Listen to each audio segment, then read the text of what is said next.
పూట వేషాలు రాత్రిపూట మోసాలు అన్నట్టు ఉంది మన పక్కన ఉన్న డ్రాగన్ కంట్రీ చైనా వ్యవహారం. వాళ్ళు ఎన్ని కుట్రలు చేసినా, సరిహద్దుల్లో ఎంత ఓవర్ యాక్షన్ చేసినా మన భారతదేశం మాత్రం చాలా సైలెంట్గా తన పని తాను చేసుకుపోతుంది. గత కొన్ని సంవత్సరాలుగా మన డిఫెన్స్ సిస్టంలో జరుగుతున్న మార్పులు చూస్తుంటే ప్రపంచ దేశాలకు దిమ్మ తిరిగిపోతుంది. బయటకేమో మనం చాలా శాంతంగా గాంధీ గారు చెప్పిన అహింసా మార్గంలో వెళ్తున్నట్టు కనిపిస్తాం. కానీ తెర వెనుక మాత్రం మన సైంటిస్టులు శత్రువుల గుండెల్లో రైళ్లు పరిగెత్తించే రేంజ్లో సీక్రెట్ వెపన్స్ని డెవలప్ చేస్తున్నారు. వీటి గురించి విన్నప్పుడల్లా చైనాకి పాకిస్తాన్కి బీపీ పెరిగిపోవడం ఖాయం. అసలు మన వాళ్ళు ఏం చేస్తున్నారు, ఎందుకు ప్రపంచమంతా మన వైపు ఇంత సీరియస్గా చూస్తుంది అనే విషయాలు ఈరోజు మనం క్లియర్గా మాట్లాడుకుందాం. అంతకంటే ముందు చిన్న రిక్వెస్ట్, మీరు మా ఛానల్ సబ్స్క్రైబ్ చేసుకోకపోతే వెంటనే ఇప్పుడే సబ్స్క్రైబ్ చేసుకొని కామెంట్ సెక్షన్లో జై హింద్ అని రాయడం మర్చిపోకండి. ఈ మధ్యకాలంలో మీరు గమనించే ఉంటారు, చైనా వాడు పదే పదే ఇంటర్నేషనల్ ఫోరమ్స్లో భారత్ సీక్రెట్గా వెపన్స్ తయారు చేస్తుంది, ఇది రూల్స్కి విరుద్ధం, వాళ్ళని ఆపండి బాబోయ్ అని గగ్గోలు పెడుతున్నాడు. నిజానికి దొంగ దొంగ అని అరిచినట్టు ఉంది వాళ్ళ బిహేవియర్. ఎందుకంటే ప్రపంచంలో ఉన్న చెత్త పనులన్నీ చేసేది వాళ్ళే, మళ్ళీ మన మీద నిందలు వేసేది కూడా వాళ్ళే. కానీ ఇక్కడ కిక్ ఏంటంటే చైనా అలా భయపడడంలో కూడా ఒక నిజం ఉంది. మన డిఆర్డిఓ సైంటిస్టులు ఎవరికీ తెలియకుండా ఒక అండర్ గ్రౌండ్ మిషన్ని రన్ చేస్తున్నారు. అదే K6 బ్యాలిస్టిక్ మిసైల్ ప్రాజెక్ట్. ఇది బయటకి పొక్కకుండా మన వాళ్ళు చాలా జాగ్రత్త పడ్డారు. కానీ అమెరికా శాటిలైట్స్ కళ్ళల్లో పడకుండా ఏది దాగదు కదా. అలా మెల్లగా ఈ విషయం లీక్ అయింది. ఎప్పుడైతే ఈ విషయం బయటికి వచ్చిందో అప్పటి నుండి చైనాకి నిద్ర పట్టడం లేదు. ఎందుకంటే ఇది మామూలు టప్పకాయ కాదు, ఒకసారి పేలితే ఖండాలు దాటి వెళ్ళి పేలే కెపాసిటీ ఉన్న అల్టిమేట్ వెపన్. దీని గురించి డీటెయిల్డ్గా తెలుసుకునే ముందు మనం ఒక చిన్న లాజిక్ అర్థం చేసుకోవాలి. సాధారణంగా యుద్ధం వస్తే బోర్డర్లో ఉన్న సైనికులు ఫైట్ చేస్తారు, లేదా ఫైటర్ జెట్స్ వెళ్ళి బాంబులు వేస్తాయి. కానీ ఇవన్నీ పాత పద్ధతులు. ఇప్పుడు ట్రెండ్ మారింది. శత్రువు మన దేశం మీద కన్నెత్తి చూడాలంటేనే భయపడి చావాలి. దాన్ని డిటరెన్స్ అంటారు. ఆ భయాన్ని క్రియేట్ చేయడానికే మన వాళ్ళు ఈ K6 మిసైల్ని డిజైన్ చేశారు. ఇది నేల మీద నుండి కాదు, సముద్రం లోపల నీటి అడుగున నడిచే సబ్మెరైన్ నుండి లాంచ్ అవుతుంది. దీన్ని టెక్నికల్గా SLBM అంటారు. ఇలాంటి టెక్నాలజీ ప్రపంచంలో వేళ్ల మీద లెక్క పెట్టే దేశాల దగ్గర మాత్రమే ఉంది. ఇప్పుడు ఆ ఎలైట్ క్లబ్లోకి మన భారత్ కూడా గ్రాండ్గా ఎంట్రీ ఇస్తుంది. అసలు ఈ మిసైల్ స్పెషాలిటీ ఏంటంటే దీని రేంజ్.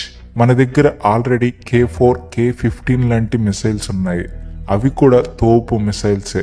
కానీ వాటి రేంజ్ 3000 నుండి 4000 కిలోమీటర్ల వరకు ఉంటుంది. అంటే పాకిస్తాన్ని, చైనాలో ఉన్న కొన్ని ముఖ్యమైన సిటీలని టార్గెట్ చేయొచ్చు. కానీ చైనా అనేది చాలా పెద్ద దేశం. వాళ్ళ మెయిన్ ఇండస్ట్రీలు, మిలిటరీ బేస్లు మనకి అందనంత దూరంలో, అంటే వాళ్ళ దేశం ఉత్తర భాగంలో పెట్టుకుంటారు. భారత్ మిసైల్స్ అక్కడి దాకా రాలేవులే అన్నది వాళ్ళ ధీమా. ఆ ధీమాని పటాపంచలు చేయడానికే ఈ K6ని తయారు చేశారు. దీని రేంజ్ అక్షరాల 8000 కిలోమీటర్లు. ఇక్కడే మన సైంటిస్టులు ఒక చిన్న మ్యాజిక్ చేశారు. ఒకవేళ ఈ మిసైల్లో పెట్టే వార్ హెడ్ బరువు గనక తగ్గిస్తే, అంటే లైట్ వెయిట్ న్యూక్లియర్ బాంబుని గనక పెడితే దీని రేంజ్ 10,000 నుండి 12,000 కిలోమీటర్లకు వెళ్తుంది.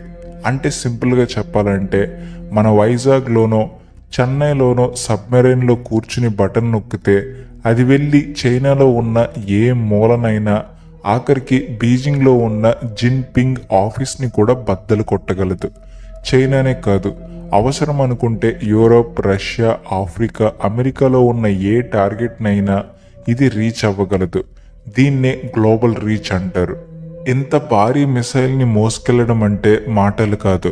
మనం వాడే మారుతి కార్లో ఏనుగుని ఎక్కించలేం కదా. అలాగే ఇప్పుడు మన దగ్గర ఉన్న అరిహంత్ క్లాస్ సబ్మెరైన్స్లో ఈ K6 మిసైల్ పట్టదు. అవి చిన్నవి. అందుకే దీనికోసం స్పెషల్గా S5 క్లాస్ సబ్మెరైన్స్ని మన వాళ్ళు తయారు చేస్తున్నారు. ఇది సముద్రం మీద తేలియాడే ఒక కోట లాంటిది అని చెప్పొచ్చు. దీని బరువు సుమారు 13,500 టన్నులు ఉంటుంది. అంటే మీరు ఊహించుకోవచ్చు ఇది ఎంత పెద్దదో. ఒక్కో S5 సబ్మెరైన్లో ఇలాంటి K6 మిసైల్స్ని 12 నుండి 16 వరకు లోడ్ చేయొచ్చు. అంటే ఒక్క సబ్మెరైన్ గనక సముద్రంలో ఉంటే అది ఒక దేశాన్ని మొత్తం నాశనం చేయగల పవర్ని తనలో దాచుకుని ఉంటుందన్నమాట. దీనివల్ల మన నేవీకి వచ్చే అడ్వాంటేజ్ ఏంటంటే మనం శత్రువు దగ్గరికి వెళ్లాల్సిన పని లేదు. బంగాళాఖాతం అనేది మనకి ఒక సొంత ఇల్లు లాంటిది. ఇక్కడ మన నేవీ ఫుల్ కంట్రోల్లో ఉంటుంది. మన సబ్మెరైన్ని ఇక్కడే సేఫ్గా పార్క్ చేసి ఇక్కడి నుండే చైనాని కంట్రోల్ చేయొచ్చు. దీన్ని బాస్టియన్ స్ట్రాటజీ అంటారు. మనం సేఫ్ జోన్లో ఉంటూనే శత్రువుని టెన్షన్ పెట్టడం అన్నమాట. ఇక ఈ మిసైల్లో వాడిన టెక్నాలజీ గురించి వింటే మైండ్ బ్లాక్ అవ్వాల్సిందే. దీని పొడవు 12 మీటర్ల కంటే ఎక్కువ, వెడల్పు 2 మీటర్లు ఉంటుంది, బరువు 50 టన్నుల పైమాటే. ఇది గాలిలోకి లేచిన తర్వాత మ్యాక్ 7.5 స్పీడ్తో వెళ్తుంది. అంటే సౌండ్ స్పీడ్ కంటే 7.5 రెట్లు ఎక్కువ. అంత స్పీడ్తో ఏదైనా వస్తుంటే దాన్ని ఆపడం ఏ ఎయిర్ డిఫెన్స్ సిస్టమ్ వల్ల కాదు. చైనా దగ్గర ఉన్న S-400 సిస్టమ్ అయినా సరే దీని ముందు చిన్నబోవాల్సిందే. ఇంకో మ్యాటర్ ఏంటంటే ఇందులో సాలిడ్ ఫ్యూయల్ వాడుతున్నారు. పాతకాలం మిసైల్స్లో లిక్విడ్ ఫ్యూయల్ వాడేవాళ్ళు. అంటే రాకెట్ లాంచ్ చేసే ముందు ఫ్యూయల్ నింపాలి. దానికి టైం పడుతుంది. ఈలోపు శత్రువుకి తెలిసిపోతుంది. కానీ సాలిడ్ ఫ్యూయల్ అలా కాదు, అది ఎప్పుడు రెడీగా ఉంటుంది. దీపావళి రాకెట్ని నిప్పంటించగానే ఎలా దూసుకెళ్తుందో జస్ట్ బటన్ నొక్కగానే ఇది సముద్రం చీల్చుకుని ఆకాశంలోకి దూసుకెళ్తుంది. అయితే ఇక్కడే అసలు కథ ఉంది. కేవలం దూరం వెళ్తే సరిపోతుందా? అక్కడ టార్గెట్ని మిస్ అయితే ఎలా? అందుకే దీనికి పిన్ పాయింట్ యాక్యురసీ ఉంది. 12,000 కిలోమీటర్లు ప్రయాణించినా సరే టార్గెట్కి కేవలం 10 మీటర్ల తేడాతో గురి తప్పకుండా కొడుతుంది. అంటే శత్రువు బంకర్ ఎక్కడ ఉందో కరెక్ట్గా స్కాన్ చేసి మరీ వేస్తుంది. కానీ వీటన్నిటికంటే హైలైట్ ఫీచర్ ఒకటి ఉంది. అదే MIRV టెక్నాలజీ. దీన్ని సింపుల్గా చెప్పాలంటే ఒక దెబ్బకి 10 పిట్టలు అన్నట్టు. సాధారణంగా ఒక మిసైల్కి ఒక బాంబు ఉంటుంది. అది వెళ్ళి ఒక చోట పడుతుంది. కానీ ఈ MIRV టెక్నాలజీ ఉన్న మిసైల్లో ఒక బస్సు లాంటి సిస్టమ్ ఉంటుంది. మిసైల్ స్పేస్లోకి వెళ్ళాక ఈ బస్సులో నుండి వేరువేరు బాంబులు వేరువేరు డైరెక్షన్లో రిలీజ్ అవుతాయి. ఉదాహరణకి మనం చైనా మీదకి ఒక మిసైల్ వదిలామనుకోండి. అది ఆకాశంలోకి వెళ్ళాక అందులో నుండి ఒక బాంబు షాంఘై మీద పడుతుంది, ఇంకోటి బీజింగ్ మీద పడుతుంది, ఇంకోటి వాళ్ళ ఆర్మీ బేస్ మీద పడుతుంది. ఇలా ఒకేసారి మల్టిపుల్ టార్గెట్స్ని ఫినిష్ చేయొచ్చు. దీంట్లో మన సైంటిస్టులు వాడిన తెలివి చూస్తే ముచ్చటేస్తుంది. ఈ బాంబులతో పాటు కొన్ని డమ్మీ వార్ హెడ్స్ కూడా ఉంటాయి. ఇవి చూడడానికి నిజమైన బాంబుల్లాగే ఉంటాయి, కానీ లోపల పేలుడు పదార్థం ఉండదు. శత్రువు రేడార్కి ఇవన్నీ బాంబుల్లాగే కనిపిస్తాయి.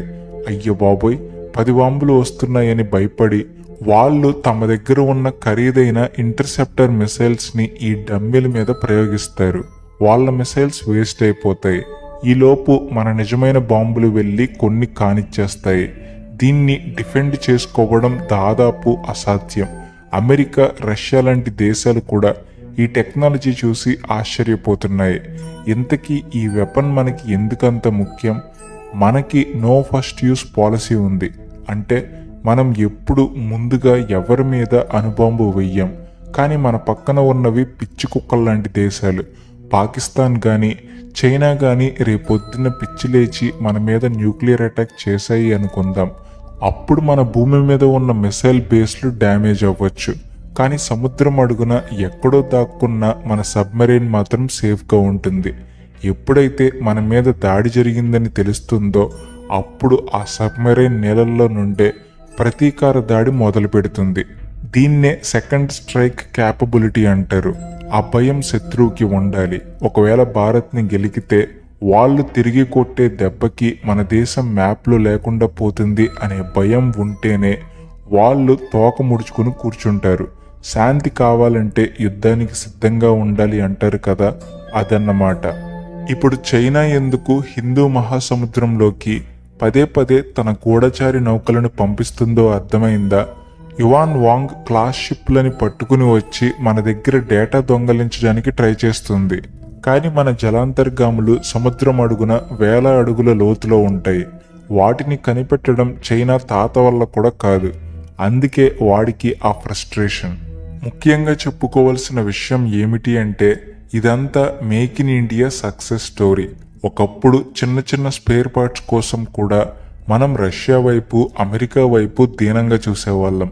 కానీ ఇప్పుడు సీన్ రివర్స్ అయింది. ఇందులో వాడే composite materials, guidance systems, software అన్నీ మన దేశీయ పరిజ్ఞానంతో తయారైనవే. మన ఇంట్లో వండుకున్న భోజనం రుచికే వేరు కదా, అలాగే మన సొంత టెక్నాలజీతో ఆయుధాలు తయారు చేసుకుంటే ఆ కిక్కే వేరు. 2026 ఎండింగ్ కల్లా దీని ఫస్ట్ టెస్ట్ జరగబోతుంది అని టాక్. అంతా అనుకున్నట్టు జరిగితే 2030 కల్లా ఇది మన నేవీ చేతికి వచ్చేస్తుంది. అప్పుడు ఆసియాలో పవర్ బ్యాలెన్స్ మొత్తం మారిపోతుంది. సో మౌనంగా ఉంటూనే పనులు కానిచ్చేయడం అంటే ఇదే. బయటికి సౌండ్ లేదు, కానీ లోపల వర్క్ మాత్రం జెట్ స్పీడ్లో జరుగుతుంది.